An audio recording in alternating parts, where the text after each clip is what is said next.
Hello दोस्तों, तो कैसे हैं आप लोग। मैं अवधेश कुमार आप सभी का अपना एजुकेटर स्वागत करता हूं अपने यूट्यूब चैनल में, जिसका नाम है स्टडी विथ आमिर।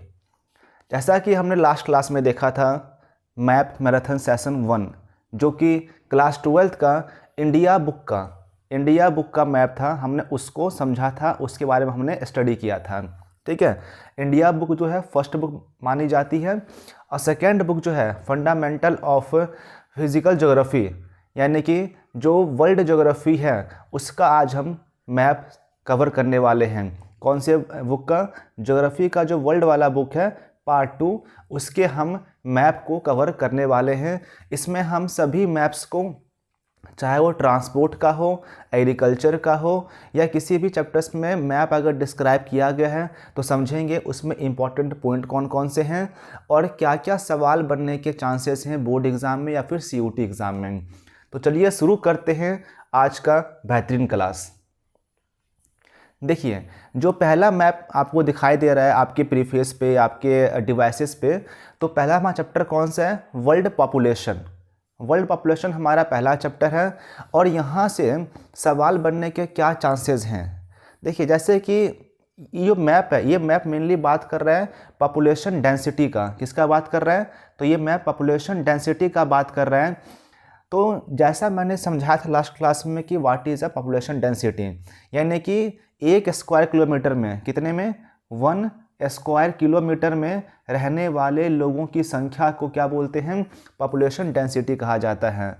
तो इस मैप में 5 प्रकार के यहाँ पर एरिया दिखाए गए हैं, जिसको कि डिफरेंट कलर से शेड किया गया है। जो आपका एरिया है साउथ ईस्ट एशिया का, जो मैंने अभी येलो हाईलाइट कलर से किया है, ये एरिया सबसे डेंस एरिया माना जाता है। यानी यहाँ पर जनसंख्या बहुत ज़्यादा है, यानी 1 स्क्वायर किलोमीटर में इस एरिया में कितने?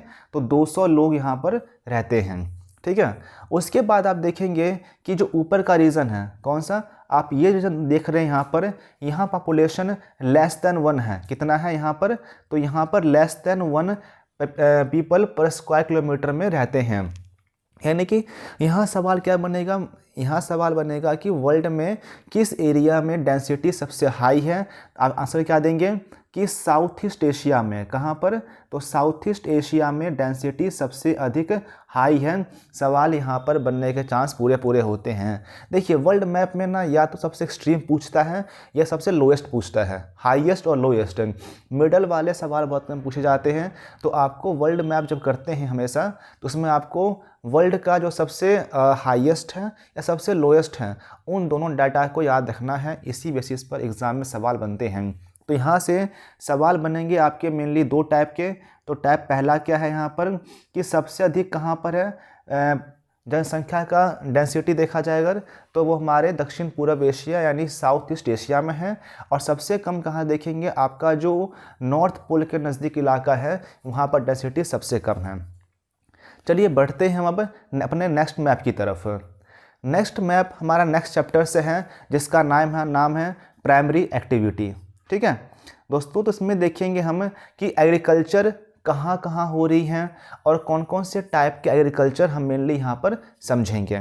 जैसे ये वाला मैप बात किया गया है, हल्का यहाँ पर आपका थोड़ा सा मैप कट गया है। ये मेनली बात किया जा रहा है हमारा सब्सिस्टेंस एग्रीकल्चर का। यानी कि ये ऐसा एग्रीकल्चर होता है जिसमें कि अगर बात करें तो इसमें केवल फीडिंग के लिए, यानी कि जीवन यापन करने के लिए खेती की जाती है। जैसे कि मान लीजिए वीट, ठीक है, वीट हो गया, राइस हो गया, ये ऐसे क्रॉप्स हैं, ये ऐसे फूड हैं जो कि हम अपने केवल जीवन जीने के लिए इनको मेनली उगाते हैं। तो ऐसे एग्रीकल्चर जिनसे हम अपने डेली लाइफ के चीज़ों को ग्रो करते हैं या उन चीज़ों की पैदावार करते हैं जिनसे हमारा अपना नीड पूरा होता है, they are known as a subsistence agriculture इसे कहा जाता है। और इसमें जो क्रॉप उगाए जाते हैं उनको सेल करने के पर्पस से नहीं उगाया जाता है, बल्कि क्या है, बल्कि सेल्फ कंज्यूम करने के लिए। किसके लिए? खुद का यूज़ करने के लिए उन चीज़ों की क्रॉपिंग की जाती है। यानी इसका मार्केटिंग से कोई रिलेशन नहीं है। याद रखिएगा कि इस एग्रीकल्चर का मार्केटिंग से कोई रिलेशन नहीं होता है और इस वाले में जो पूरी फैमिली है, पूरी फैमिली मिलकर यहाँ पर खेती करती है, ठीक है ना। तो इस टॉपिक से ये सवाल बनने के चांस सबसे ज़्यादा हैं। चलिए अब देखते हैं हम यहाँ पर कि किस एरिया में एग्रीकल्चर वाली की जाती है, सबसे अधिक कहाँ पर खेती की जाती है। तो देखिए आप देखेंगे कि जो साउथ अमेरिका का ऊपर वाला पार्ट है, यानी कि नॉर्थ ईस्ट पार्ट हम लगभग कह सकते हैं, और जो नॉर्थ अमेरिका का बिल्कुल नॉर्दर्न पार्ट है, और जो रशिया का नॉर्दर्न पार्ट है वहाँ पर, और थोड़ा बहुत अगर हम बात करें अफ्रीका का जो ईस्ट जो वेस्टर्न रीजन है, इन एरियाज़ में आपके सब्सिस्टेंस एग्रीकल्चर की जाती है। सवाल यहाँ पर बन सकता है, आपको एरिया शेड कर देंगे, आपको ये बताना होगा कि कौन सी खेती कहाँ पर की जाती है, ठीक है। तो इस मैप से ये सवाल पूछा जाता है। देखिए जो मैं क्लास लेकर आ रहा हूँ मैप्स का, ये एग्ज़ाम के लिए बहुत इम्पॉर्टेंट है, और आप अगर चाहते हैं कि ऐसी क्लास लगातार आते रहें तो आप इस चैनल को सब्सक्राइब करें और लाइक ज़रूर करें, और जितना अधिक हो सके उतना इस वीडियो को फैलाएं ताकि लोगों को नॉलेज मिल सके, क्योंकि इस समय जो है अभी बोर्ड एग्ज़ाम का टाइम चल रहा है। हमारा अगला मैप है एरिया ऑफ नोमैडिक हर्डिंग। देखिए नोमैडिक वर्ड है, पहले समझते हैं मैप किसके बारे में बात कर रहे हैं। नोमैडिक मतलब कौन होते हैं, चरवाहे लोग। कौन होते हैं, तो मेनली चरवाहे लोग होते हैं। हर्डिंग क्या होता है, झुंड। हर्ड क्या होता है, झुंड होना, यानी कि संग्राहक कह सकते हैं हम लोग, ठीक है ना। संग्राहक हो या फिर झुंड, इसको हम नाम देते हैं, ठीक है। तो नोमैडिक हर्डिंग एक ऐसा एरिया होता है, मतलब ऐसे पीपल्स होते हैं जो कि मेनली क्या करते हैं, आप डोमेस्टिकेशन पर डिपेंड रहते हैं। ये लोग पशुपालन करते हैं और उन पशुओं को लेकर one place to another place जाते हैं, that is known as a nomadic herding करते हैं। इनका कोई फिक्स्ड प्लेस नहीं होता है, ये ट्रांसह्यूमेंस करते हैं। ट्रांसह्यूमेंस क्या होता है, ठंडी के मौसम में, एग्जाम्पल देखिए मैंने लिखा है यहाँ पर डब्लू यानी विंटर, मैंने लिखा समर, ठीक है ना।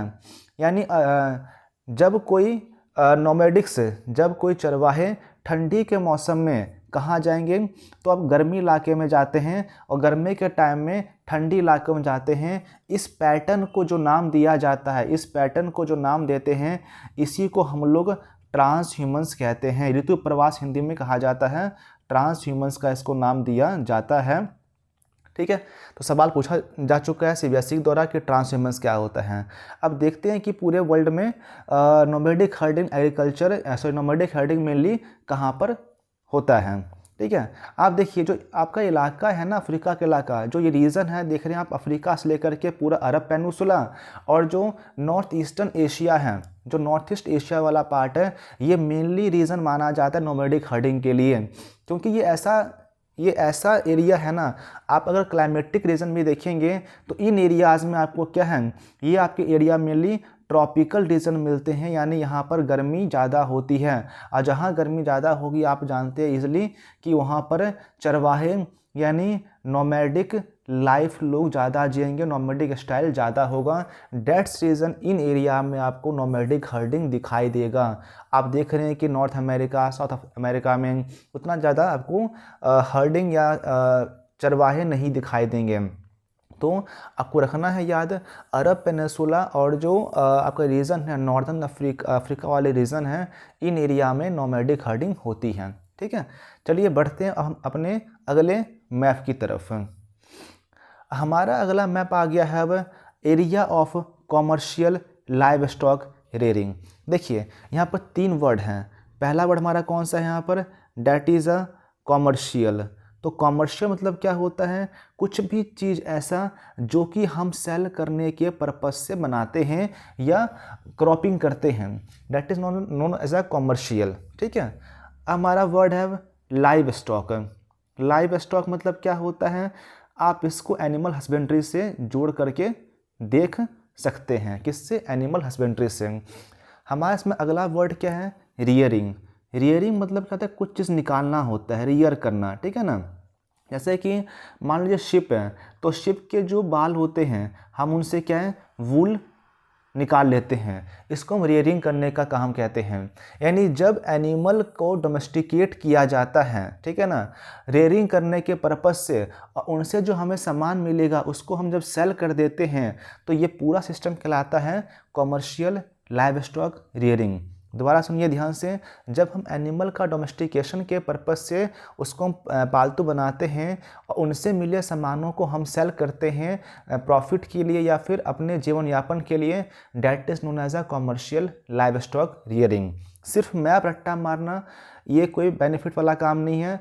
आपको मैप्स में जो टर्म्स यूज़ किए गए हैं आपको उसका नॉलेज होना चाहिए, ताकि मान लीजिए मैप नहीं आया लेकिन उससे संबंधित क्वेश्चन एग्ज़ाम में आता है, आप उस क्वेश्चंस को अटैम्प्ट करने की स्थिति में हो। इसलिए मैं हर एक टर्म्स को समझाते हुए साथ में चल रहा हूँ। तो ये एरिया कहाँ पर होगा, तो आप ये जो रीजन देख रहे हैं जो मेनली वेस्ट आपका नॉर्थ अमेरिका है, या आपका जो साउथ ईस्ट साउथ अमेरिका है, या जो बिल्कुल आपका अफ्रीका नामीबिया के पास जो रीजन है अफ्रीका में, देन आपका जो स्टेपी का मेनली रीजन आपको दक्षिण स्टेपी का रीजन है वो हो गया, और पूरा ऑस्ट्रेलिया, ये आपका रीजन माना जाता है कमर्शियल लाइव स्टॉक रेयरिंग के लिए। यानी यहाँ पर जो जानवरों को या यहाँ पर जो एनिमल्स को डोमेस्टिकेट किया जाता है उनको कमर्शियल पर्पस से डोमेस्टिकेट किया जाता है, इसलिए ये रीज़न हॉट स्पॉट हैं कमर्शियल लाइव स्टॉक रेयरिंग के लिए। ठीक है, तो हमने ये मैप भी पूरा ख़त्म कर लिया है। अब बढ़ते हैं अपने अगले मैप की तरफ में। हमारा नेक्स्ट अगर मैप हम देखें तो हमारा अगला मैप है प्रिमिटिव सबसिस्टेंस एग्रीकल्चर का। अब देखिए यहाँ पर 3 वर्ड फिर आया है, ठीक है। पहले समझते हैं तीनों वर्ड का मीनिंग, पहले ब्रेक करेंगे मीनिंग को। देखिए, जब आपको कोई भी कॉन्सेप्ट समझने में दिक्कत हो, तकलीफ़ हो, तो आप उन वर्ड्स को, डेफिनेशन को ब्रेक कीजिए, जिससे कि आपको उसको समझने में काफ़ी आसानी हो। पहला वर्ड क्या है यहाँ पर, प्रिमिटिव।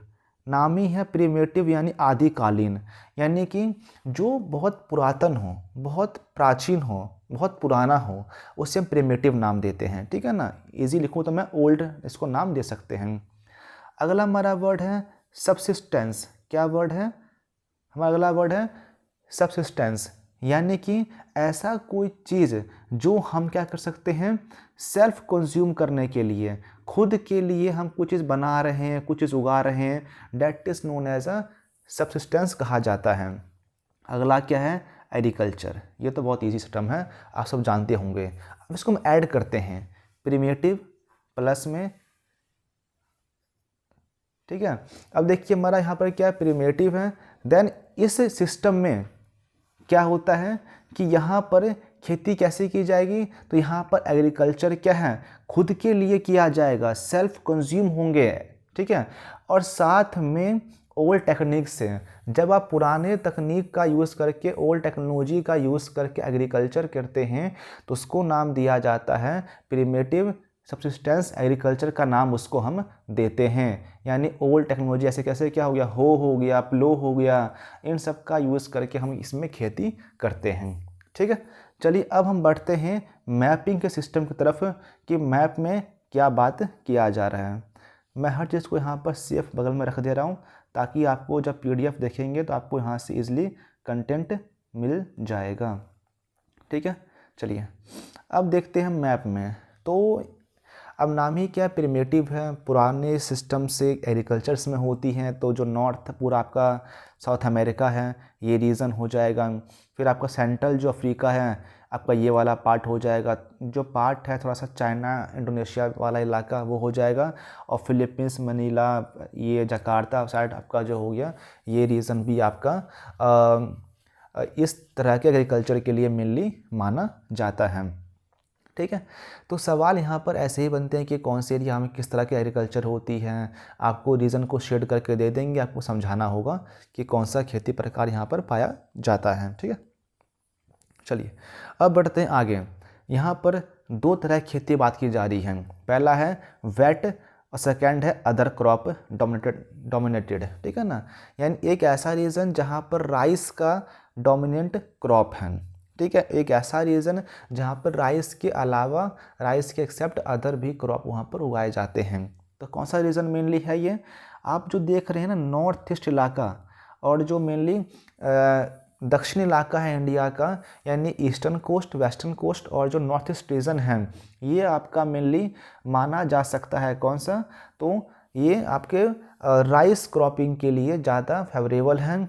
साथ में जो इलाका है आपके कोरिया वगैरह के इलाका जो है साइड का आपका, तो वहाँ पर भी आपको राइस का एक प्रकार से डोमिनेंट क्रॉप के रूप में दिखाई देगा। इसके अलावा जो सेंट्रल इंडिया की बात किया जा रहा है, that is region of other crop dominated, यानी सिंपल आपको इसमें क्या रखना है याद कि देखिए 3 जगह मेनली, ईस्ट प्लस में वेस्ट कोस्ट, ईस्ट प्लस में वेस्ट कोस्ट पहला।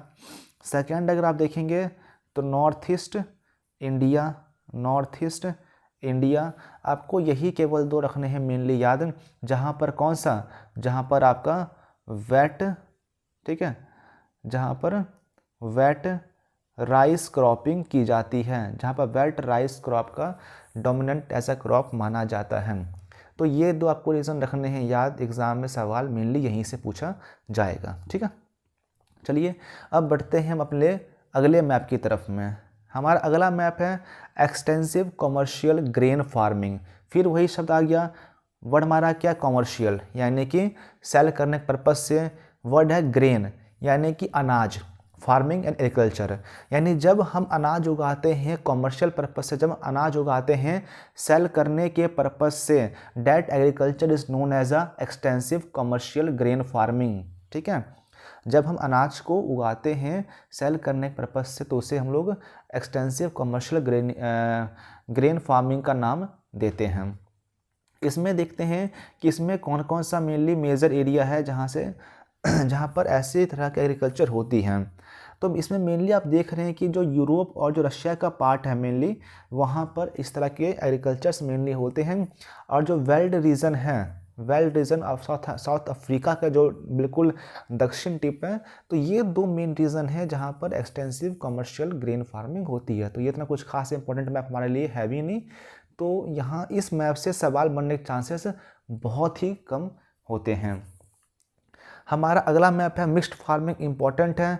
देखिए वर्ड हमारा क्या है, मिक्स्ड फार्मिंग, तो ऐसा फार्मिंग जिसमें कि आप एग्रीकल्चर भी करें और डोमेस्टिकेशन भी करें, यानी जानवर को भी पाले और साथ में खेती भी करें, that is known as a mixed farming. ठीक है, इसको मिक्स्ड फार्मिंग का नाम दिया जाता है।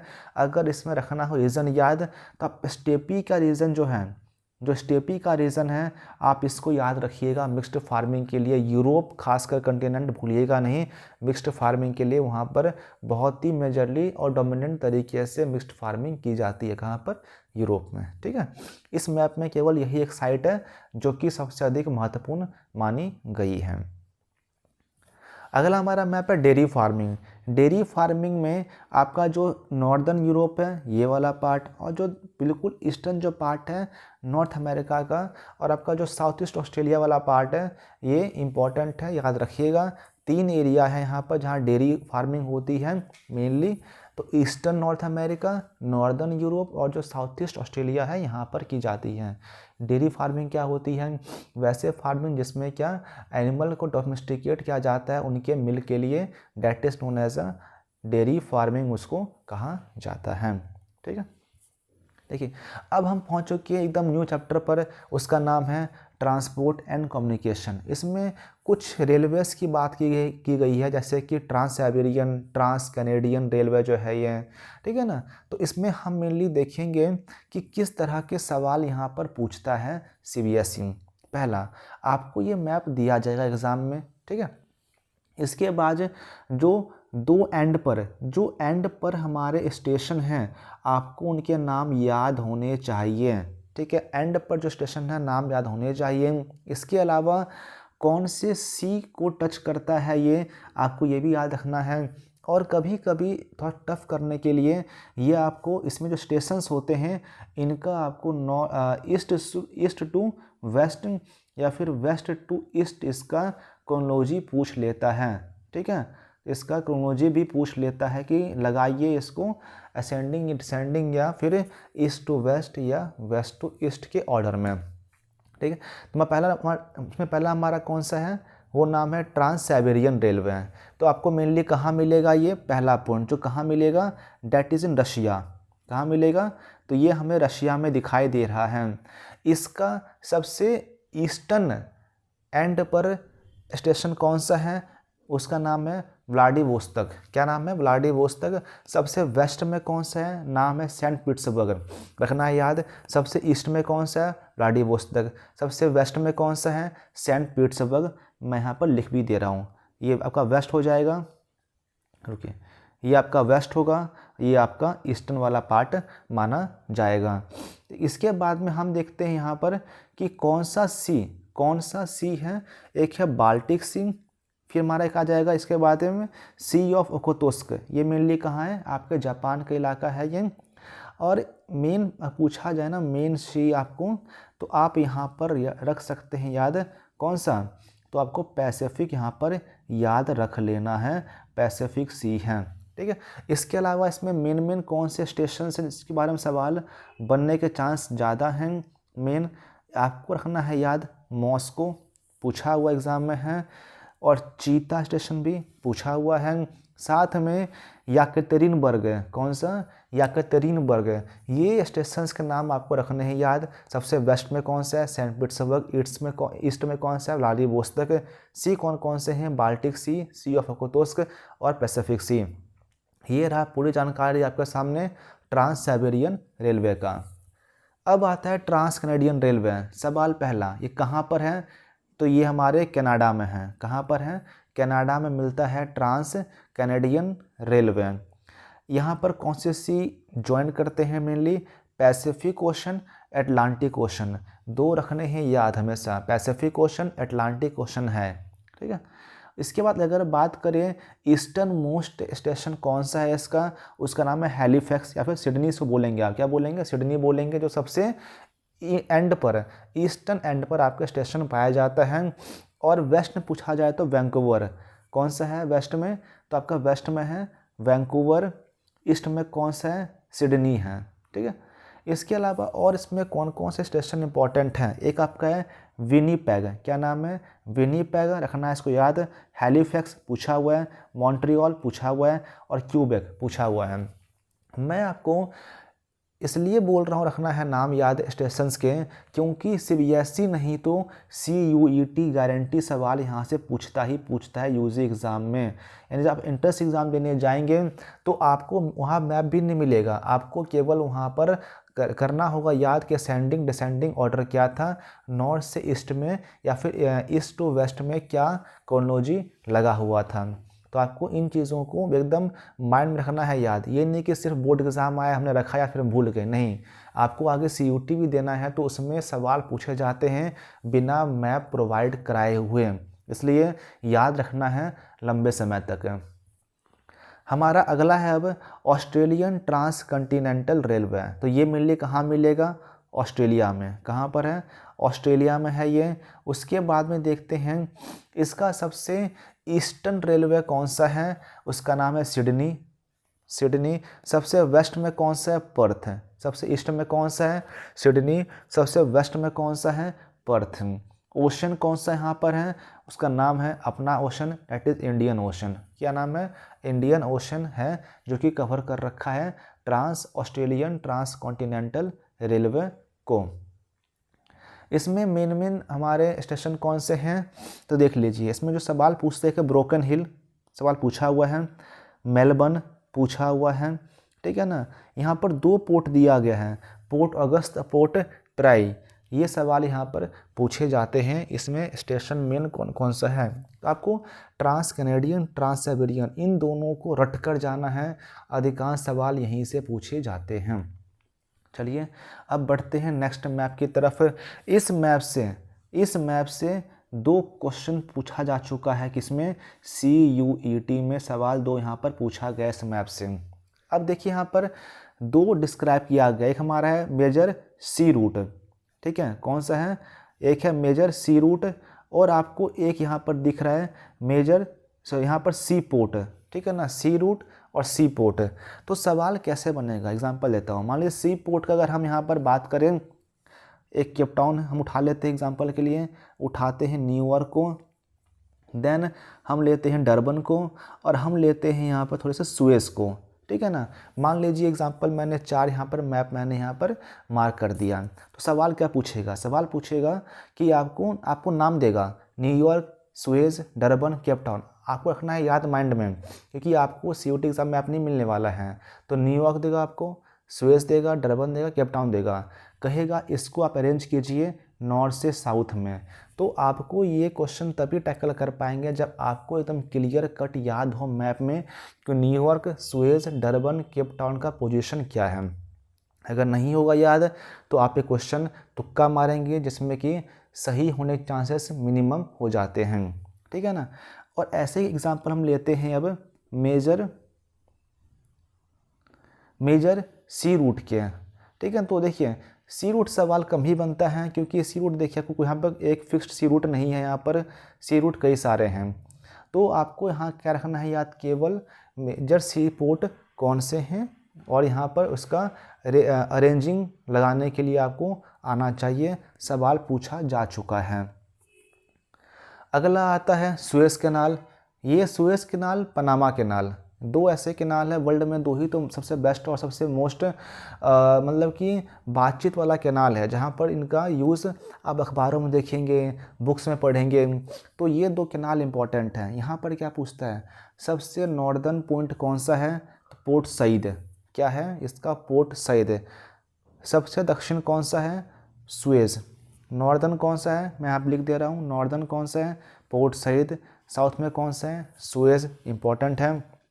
इसके अलावा इसमें और क्या पूछ सकता है आपसे, इस्मालिया पूछेगा, क्या पूछेगा आपसे, तो यहाँ पर आपसे इस्मालिया पूछेगा सुएज़ कैनाल में। और दो लेक है, ग्रेट बिटर लेक और little bitter lake. Great bitter lake और लिटिल बिटर लेक है, सवाल यहाँ से भी पूछा जाता है एग्ज़ाम में। तो यहाँ से तो मेनली आपको मैप प्रोवाइड करा दिया जाएगा, फिर आपको मैप देखकर करना पड़ता है।